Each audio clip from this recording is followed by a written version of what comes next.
ಜಗತ್ತಿಗೆ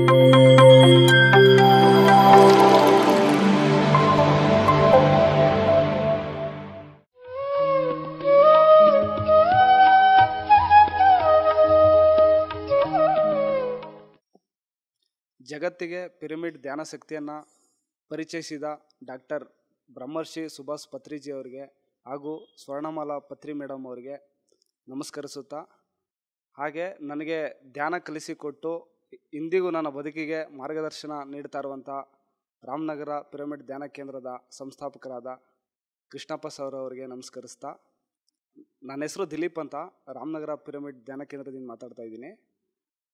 ನಂದು ವಿಡಿಯೋ ಒಂದು ಮುಂಚಿತವಾಗಿ ಒಂದು 5 ತಿಂಗಳು ಹಿಂದೆ ಬಂದಿತ್ತು, ಅಂದರೆ ಇದೇ ವರ್ಷದ ಏಪ್ರಿಲಲ್ಲಿ. ಮತ್ತೆ ನಾನು ಯಾಕೆ ಮಾತಾಡ್ತಾ ಇದ್ದೀನಿ ಅಂದರೆ, ಅದರಲ್ಲಿ ನನ್ನ ಬದುಕೇನಿತ್ತು, ನಾನು ಹೆಂಗಿದ್ದೆ ಧ್ಯಾನಕ್ಕೆ ಬರೋಕ್ಕೆ ಮುಂಚೆ, ನಾನು ವಿದ್ಯಾರ್ಥಿ ಜೀವನದಲ್ಲಿ ಹೇಗಿದ್ದೆ, ಪಿರಮಿಡ್ಗೆ ಬಂದು ಏನು ಕಲಿತಾ ಇದ್ದೀನಿ ಅಂತ ಹೇಳಿದೆ. ಆದರೆ ಇವಾಗ ನೈಜ ಉದಾಹರಣೆಯಾಗಿದ್ದೀನಿ ಅಂತಂತ ಹೇಳಿದ್ರೂ ತಪ್ಪಾಗಲಿಕ್ಕಿಲ್ಲ.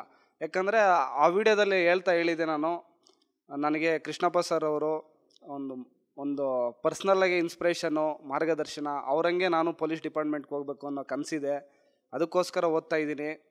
ಮತ್ತು ನನ್ನ ಮನಸ್ಥಿತಿ ಹೇಗಿತ್ತು, ನಾನು ಎಂಥ ಡಿಪ್ರೆಷನಲ್ಲಿದ್ದೆ ಅಂಥ ಪರಿಸ್ಥಿತಿಲಿ, ಅಥವಾ ಕೊರೋನಾ ಟೈಮಲ್ಲಿ ಮನೇಲಿ ಇರೋಕ್ಕಾಗ್ದಷ್ಟು ಕೆಟ್ಟ ಆಲೋಚನೆಗಳು ಬಂದು ನಾನು ರೂಮ್ ಮಾಡಿಕೊಂಡು ಓದಬೇಕು ಅಂತ ಬಂದಾಗ, ಆ ರೂಮಲ್ಲೂ ಓದೋಕ್ಕಾಗದೆ ರಾತ್ರಿ ನಿದ್ದೆ ಬರದೆ ಕೆಟ್ಟ ಆಲೋಚನೆಗಳಿಂದ ಪಿರಮಿಡಲ್ಲಿ ಬಂದು ಧ್ಯಾನ ಮಾಡಿಕೊಂಡು ತುಂಬ ಜಂಜಾಟದ ನಡುವೆ ಇದ್ದಂಥ ಟೈಮಲ್ಲಿ ನಾನು ಈ ಪಿರಮಿಡ್ಗೆ ಬಂದಿದ್ದು. ಆ ಟೈಮಲ್ಲಿ ಕೃಷ್ಣಪ್ಪ ಸರ್ ಅವ್ರು ಪರಿಚಯ ಆಗಿದ್ದು, ಅವರು ಮಾರ್ಗದರ್ಶನ ಮಾಡಿ ನನ್ನನ್ನು ಈ ಹಂತಕ್ಕೆ ತಂದವರೇ ಅಂತ ಹೇಳಿದ್ರೆ ತಪ್ಪಾಗಲಿಕ್ಕಿಲ್ಲ. ಏನು ಅಂದರೆ, ನಾನು ಕನಸು ಪೊಲೀಸ್ ಡಿಪಾರ್ಟ್ಮೆಂಟ್ಗೆ ಹೋಗೋದು ಅಂತ ಹೇಳಿದ್ದೆ, ಅದೇ 5 ತಿಂಗಳಿಂದೆ. ಅವಾಗ ಎಕ್ಸಾಮ್ ಬರೆದಿದ್ದೆ ನಾನು, ಆದರೆ ಏನಾಗುತ್ತೆ ಅಂತ ಗೊತ್ತಿರಲಿಲ್ಲ. ಅದೇ ಧ್ಯಾನ ಶಕ್ತಿಯಿಂದ ಇವತ್ತು ಕರ್ನಾಟಕ ರಾಜ್ಯ ರೈಲ್ವೆ ಪೊಲೀಸ್ ಆಗಿ ನಾನು ನೇಮಕಗೊಂಡು ಕೆಲಸ ಮಾಡ್ತಾಯಿದ್ದೀನಿ. 3 ತಿಂಗಳಾಯಿತು ರಿಪೋರ್ಟ್ ಆಗಿ. ಆಲ್ರೆಡಿ ನಂದು ಒಂದು 5,000 ಜನ ವಿಡಿಯೋ ನೋಡಿದ್ದೀರಾ. ಯಾಕೇಳಿದ್ರೆ ಧ್ಯಾನ ಶಕ್ತಿ ಎಷ್ಟೋ ವಿಡಿಯೋಗಳು ನೋಡಿದ್ದೀರಾ. PMCಲಿ ಇವಾಗ ತುಂಬ ಪ್ರಚಾರ ಪಡಿಸ್ತಿದ್ದಾರೆ. ನನಗೆ ರೋಗ ವಾಸಿ ಆಯಿತು, ನನಗೆ ಒತ್ತಡ ಕಡಿಮೆ ಆಯಿತು, ನೆಮ್ಮದಿಯಾಗಿದ್ದೀನಿ ಅಂತೆಲ್ಲ ಹೇಳ್ತಾರೆ. ಆದರೆ ನಾನೇ ನೈಜ ಉದಾಹರಣೆ. ಯಾಕಂದರೆ ನನ್ನ ಕನಸು ಇತ್ತೋ ಅದು ಇವತ್ತು ಈಡೇರೈತೆ ಅನ್ನೋದಕ್ಕೆ ನಾನು ಈ ಧ್ಯಾನನೇ ಕಾರಣ ಅಂತ ಹೇಳೋಕ್ಕೆ, ಹಾಗೂ ಕೃಷ್ಣಪ್ಪ ಸರೇ ಕಾರಣ ಅನ್ನೋಕ್ಕೆ ಹೆಮ್ಮೆ ಪಡ್ತೀನಿ. ನಾನು ಅಂದ್ಕೊಂಡಿದ್ದೇನು, ಆ ಕಷ್ಟದಲ್ಲಿ ನನ್ನ ಜೀವನನೇ ಬೇಡ, ನನ್ನ ಬದುಕೆ ಹಿಂದೆ ಒಂದು ಮುಂದೆ ಒಂದು ಮಾತಾಡ್ತವ್ರೆ, ನನ್ನ ಕೈಲಿ ಆಗುತ್ತಾ ಈ ಸಾಧನೆ ಅಂದ್ಕೊಂಡಾಗ ಈ ಧ್ಯಾನಕ್ಕೆ ಬಂದು ಇಷ್ಟು ಆಯ್ತಲ್ಲ ಅನ್ನೋದೇ ಒಂದು ಖುಷಿ.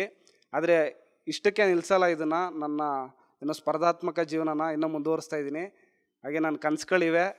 ಖಂಡಿತ ನೀವೆಲ್ಲರೂ ಧ್ಯಾನ ಮಾಡಿ. ವಿದ್ಯಾರ್ಥಿ ದೆಸೆಯಲ್ಲಿ ಹೇಳೋದಾದರೆ, ನಾನು ಎಲ್ಲ ಹೇಳ್ತಾರೆ ಆರೋಗ್ಯ ದೃಷ್ಟಿಯಿಂದ, ಅಥವಾ ಅವ್ರವ್ರ ಏಜಿಗೆ ತಕ್ಕನಾಗೆ, ಅವ್ರ ವಯಸ್ಸಿಗೆ ತಕ್ಕನಾಗೆ ಅವರ ಅನುಭವಗಳನ್ನ ಹೇಳೋದನ್ನ ನೋಡಿದ್ದೀರಿ ನೀವೆಲ್ಲ. ಆದರೆ ನಾವು ವಿದ್ಯಾರ್ಥಿ ದೆಸೆಯಿಂದ ನಮ್ಮ ವಿದ್ಯಾರ್ಥಿ ಜೀವನಕ್ಕೆ ನಮ್ಮ ಅನುಭವ ಹೇಳೋದಾದರೆ, ನನಗೆ ಖುಷಿ ಇದೆ. ಯಾಕಂದರೆ ನೀವು ಪ್ರತಿದಿನ ಧ್ಯಾನ ಮಾಡಿ, ನೀವು ಅಂದ್ಕೊಂಡಿದ್ದು ಅಥವಾ ನಿಮ್ಮ ಇನ್ನರ್ ಏನು ಹೇಳುತ್ತೋ ಅದನ್ನು ಕೇಳಿ, ಇನ್ನರೇ ಗೈಡ್ ಮಾಡುತ್ತೆ. ಅದ್ರ ಥರ ಹೋದರೆ ಖಂಡಿತ ನಿಮ್ಮ ಗುರಿ ಏನೈತೆ ಅದನ್ನು ತಲುಪ್ತೀರಿ. ಅದಕ್ಕೆ ನಾನೇ ನೈಜ ಉದಾಹರಣೆ ಅಂದರೆ ಮತ್ತೊಮ್ಮೆ ಹೇಳ್ತೀನಿ, ಅದು ತಪ್ಪಾಗಲಿಕ್ಕಿಲ್ಲ.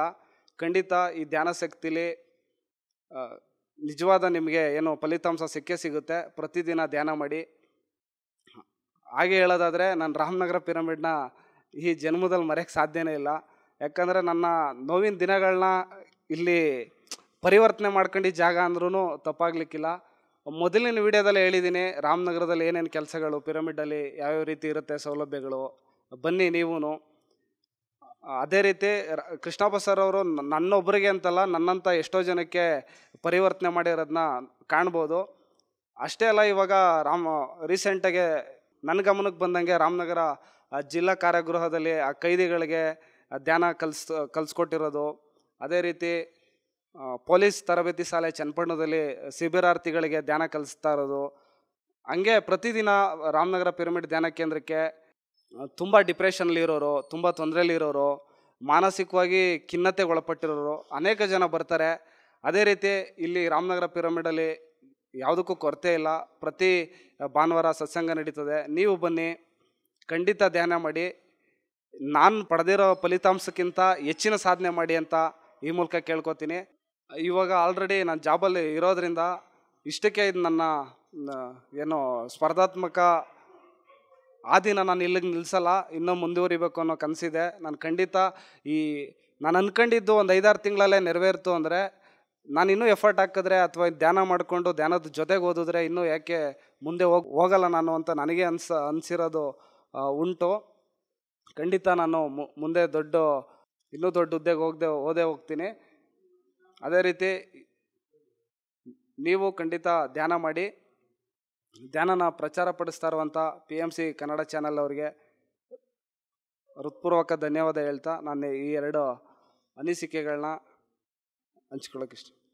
PMC ಕನ್ನಡ ಚಾನಲ್ನ ಹಾಗೆ ಲೈಕ್ ಮಾಡಿ, ಶೇರ್ ಮಾಡಿ, ಸಬ್ಸ್ಕ್ರೈಬ್ ಮಾಡಿ. PMC ಕನ್ನಡ ಚಾನೆಲ್ ಅನ್ನು ಲೈಕ್ ಮಾಡಿ, ಶೇರ್ ಮಾಡಿ, ಸಬ್ಸ್ಕ್ರೈಬ್ ಮಾಡಿ ಮತ್ತು ಮಾಡಿಸಿ. ಎಲ್ಲರಿಗೂ ಧನ್ಯವಾದಗಳು.